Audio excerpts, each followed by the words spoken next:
Chris, congratulations. Such a long, hard road for you to get to this point. What did it feel like to you in the third and fourth quarter when you were making all of those moments happen and you were at the peak of your powers on that floor and getting closer to that moment? I don't even know right now. I just remember we was up 17. I came out the game. I looked up and we was up like 5 or 7. And you just always know these closeout games are tough. And I watch every game every night, and you just always see the Clippers. They make a run, third quarter, fourth quarter. They just get it going. And it seemed like that was happening. Next is Dave McMenamin with ESPN, followed by Dwayne Rankin. It's over here. Wear a T-shirt to raise the Western Conference trophy. Do it here. I mean, well, I know you spoke to Rachel about it. But was that a culmination of things that you thought about in idle moments for years and years? Man, it's been a lot, telling you. Told you I was getting an MRI yesterday on my wrist, and then had all these surgeries over the years. Tone, the equipment guy in Houston, I remember we was up 3-2. I didn't get to play those last 2 games in Houston. And Tone had the T-shirt and the hat. You know what I mean? I never got a chance to get it. Like, I'll never forget that. Never forget that. And Jay, our trainer here, equipment guy here, Jay texted me a couple days ago and said, "See, I got the T-shirt and the hat." You know what I mean? All you got to do is do your part. So that's the only thing that I was thinking about. You know what I mean? Is the process. This is just getting us one step closer to where we want to be. Next is Dwayne Rankin with the Arizona Republic, and then Melissa Rowland. Yeah, Chris, I've been trying to calculate numbers. I think there was a point you scored 24 of the 30 points. You guys went up big, like 119 and 89, something to that effect. What's it like? What was it like tonight, being in that mode where just Jay was saying that, kept telling you, are you tasting victory? And you were like, no, and you stand in that locked in. What was that like for you tonight? Yeah, man. I had a lot of experiences, you know what I mean? A lot of ups and downs. We was up, it's like 5 minutes left. Jay said, "See, can you taste, can you feel it?" Whoa, he was saying something, and I was like, no. I was like, no, I'm gonna stay locked in. And it just felt good, I mean, like Book plays with an edge, and I'm the same way, and over the years, people talk junk to me, and a lot of times I usually say something back, but I done changed a little, a little. And I just kept thinking, you know what I mean? If we do what we're supposed to do, I'll get the last laugh. You know what I mean? So you stay the course long enough, you break them. And that's what we did. That's what Jason said about Beverly, said that whole push that you guys knew then. Yeah. It hurt. It sting. It sting. It's good. Next up is Melissa Rowland with Fox Sports, followed by Jovan Buha. Hey, Chris, congratulations. Appreciate it. We all saw the emotions pouring out of you after the game. Can you describe to us what was going through your head at that time? And I was just happy and proud of our team. You know what I mean? Not winning Coach of the Year, but we know who he is. Hell, man, I experienced COVID. You know what I mean? Just a week ago, I was here at home, couldn't be there with my teammates, and that's what you call next man up. They won 2 games in this series without me. And just shows you how crazy it is. First series, got the nerve thing. You know what I mean? Win the second series, end up with COVID. It's been a lot, man, and I want it not just for myself, but for everybody in that locker room. Next is Jovan Buha with The Athletic, followed by Chris Haynes. Hey, Chris, when you returned, you said you saved the Clippers talk for after the series. So now that we're at this point, I guess, what was it like to go up against your former team? Man, it's crazy because Jason Powell, the head trainer over there, is my family. You know what I mean? We usually talk all the time, and we ain't talk this whole series.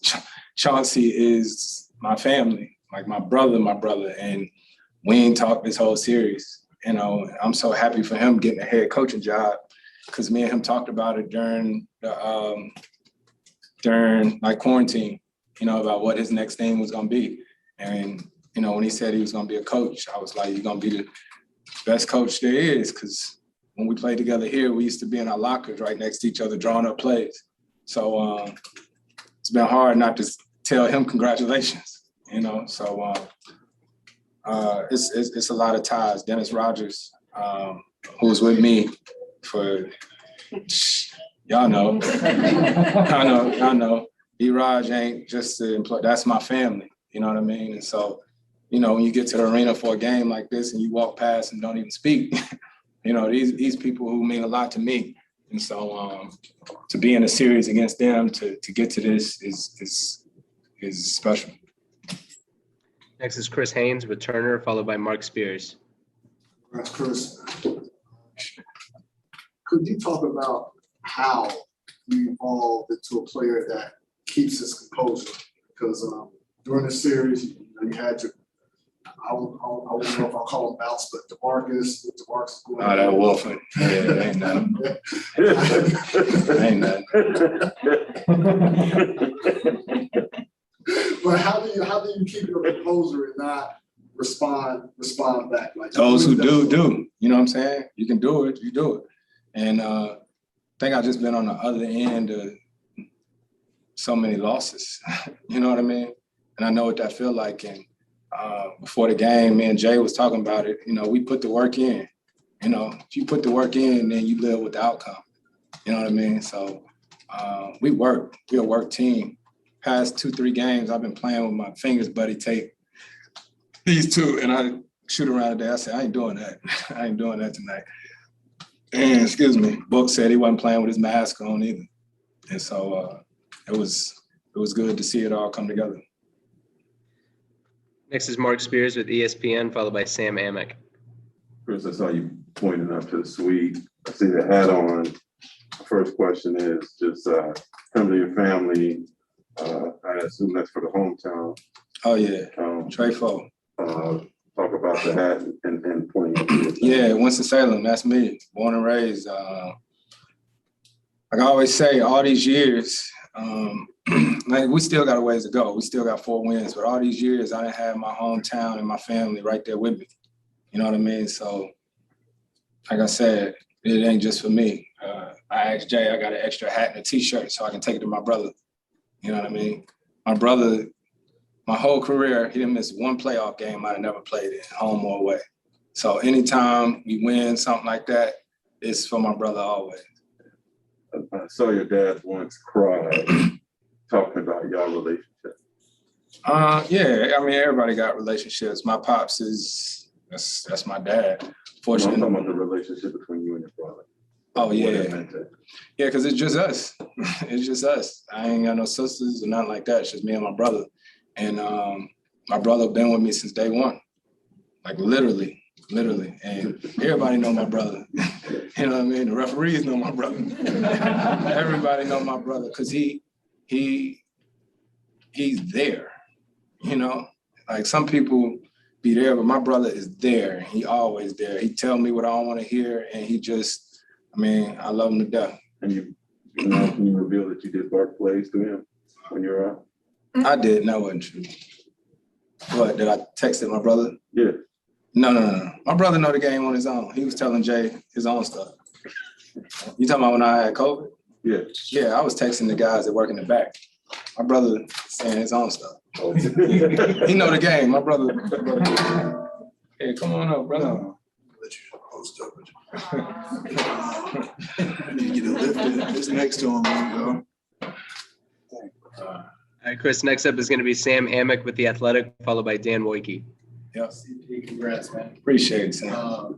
You talked earlier this year about a conversation with Willie where he asked you about what you did. Said you didn't know what you might have learned, but at that point, we didn't know the story.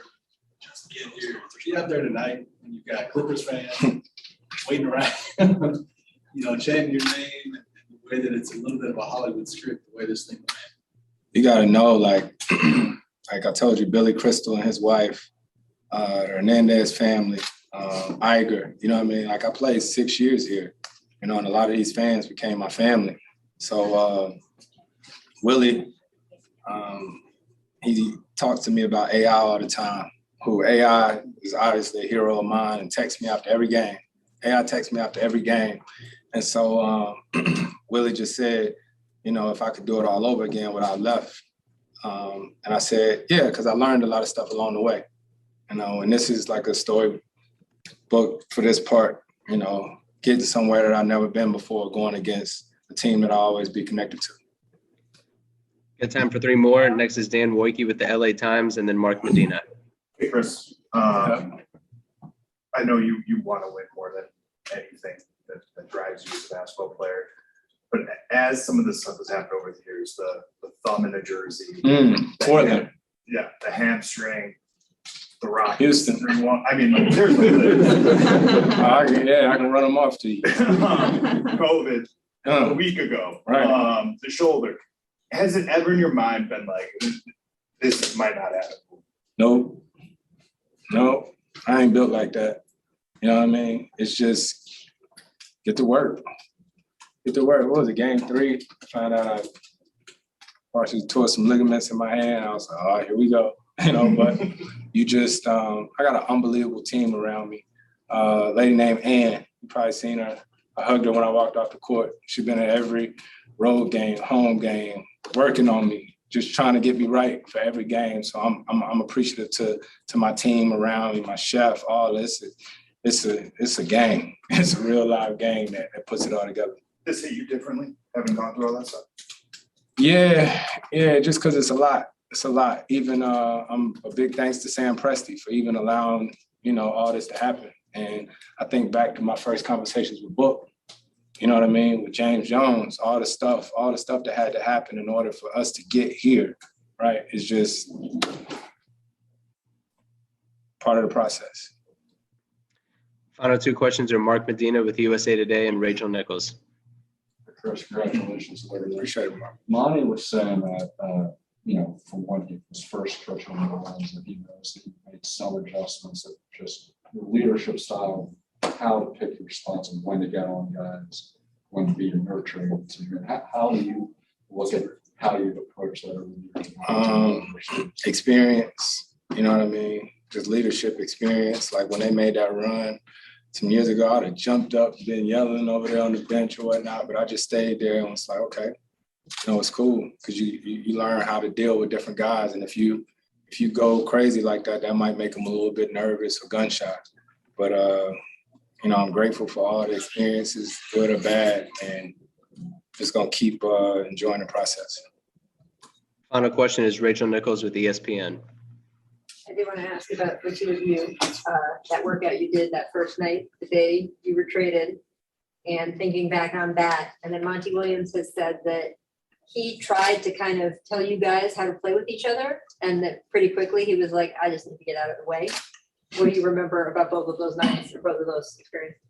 I got the trade happened, say it was on a Monday. That Tuesday morning I flew in and we had a gym, and Johnny, my trainer, worked us out. And then I had to leave and go shoot State Farm commercial. Like it was all in one day. And I don't know, it's been cool, man, because you think about it, like that first or second week of the season, Coach met with us and said we had the worst starting 5 in the league. Remember that? Yeah. We had the worst starting 5 in the league, plus and minus. And me and Book, you know, we talked about it, and throughout the season, we figured it out. That's it. Yep.